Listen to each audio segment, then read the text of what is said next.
નોટબંધીને લઈને પીએમ મોદીએ સુરતમાં જવાબ આપ્યો। તેમણે કહ્યું કે નોટબંધીથી શું ફાયદો થયો એનો જવાબ ગરીબ અને મધ્યમ વર્ગના લોકોને પૂછવો જોઈએ। જ્યારે નોટબંધીથી ઘર સસ્તા થયા હોવાનો પણ પ્રધાનમંત્રી નરેન્દ્ર મોદીએ દાવો કર્યો છે।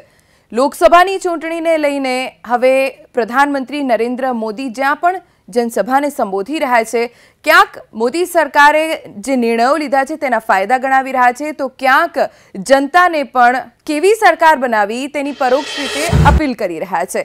आजे ज्यारे तेओ दक्षिण गुजरातना प्रवासे छे त्यारे जनसभाने संबोधन करती वखते तेमणे नोटबंधीनो शुं फायदो थयो तेवुं जनताने जणाव्युं। તેમણે કહ્યું કે નોટબંધીથી ફાયદો થયો એનો જવાબ મારી પાસે નહીં, ગરીબ અને મધ્યમ વર્ગના લોકોને પૂછવો જોઈએ।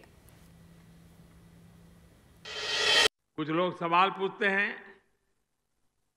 कि नोटबंदी से क्या फायदा हुआ।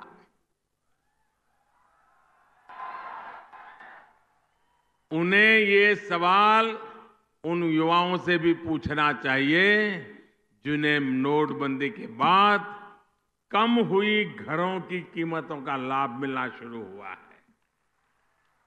उस गरीब और मध्यम वर्ग से सवाल पूछना चाहिए जिसका घर का सपना अब साकार होना संभव हुआ है।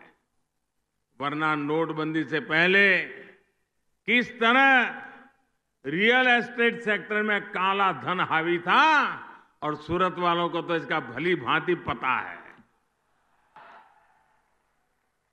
बड़े बड़े दिग्गजों के नाम जानते हैं आप।